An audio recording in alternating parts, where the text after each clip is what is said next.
पुण्यातल्या कार अपघातावरून राजकारण जोरात रंगले। अग्रवाल आणि पवार कुटुंबाचे काही संबंध आहेत का? अग्रवालला वाचवण्याचा प्रयत्न होतो आहे का, असा सवाल भाजप आमदार नितेश राणे यांनी विचारलाय। तर अग्रवाल प्रकरणात राजकीय दबाव कोण टाकत आहे आणि कोणी फोन केला, असा उलट सवाल इकडे सुप्रिया सुळे यांनी भाजपला केला।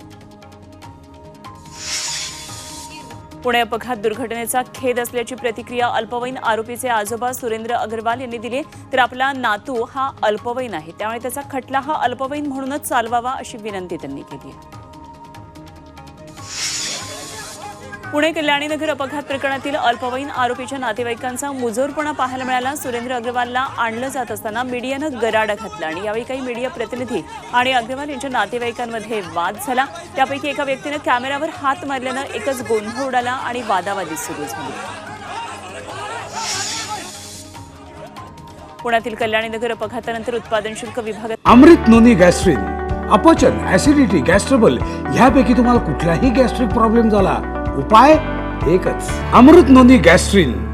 आता ऍक्शन मोडवर आलाय। पुणे जिल्हा आणि शहरातील मद्य विक्रीचे 32 परवाने उत्पादन शुल्क विभागानं रद्द केलेले आहेत। पुणे शहरातल्या कल्याणीनगरमध्ये झालेल्या ड्रंक अँड ड्राईव्ह घटनेनंतर राज्यभरातून आता संताप व्यक्त होतोय आणि अशात नाशिक शहर पोलिसांनी कठोर भूमिका घेतली आहे। शहरामध्ये अल्पवयीन मुलामुलींना मद्य विक्री केली तर संबंधित हॉटेल आणि बार चालकावर गुन्हा दाखल केला जाणार आहे। माजी पंतप्रधान एच.डी. देवेगौडा यांनी नातू प्रज्वल रेवण्णा याला पत्र लिहिले। अशीर तिथून भारतात परत ये आणि आत्मसमर्पण कर, असं या पत्रामध्ये लिहिले। तसंच आमच्या सहनशीलतेचा अंत पाहू नकोस, असा इशारा देवेगौडा यांनी प्रज्वलला दिलेला आहे। प्रज्वलवर सेक्स स्कॅन्डलचा आरोप आहे। अहमदनगरमध्ये निलेश लंकेंनी ईव्हीएम स्ट्रॉंग रूम संबंधी घेतलेल्या आक्षेपानंतर नाशिकमध्ये ठाकरे गट आक्रमक झालाय।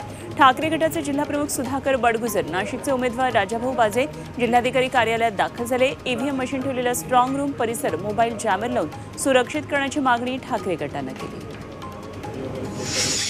पालघरच्या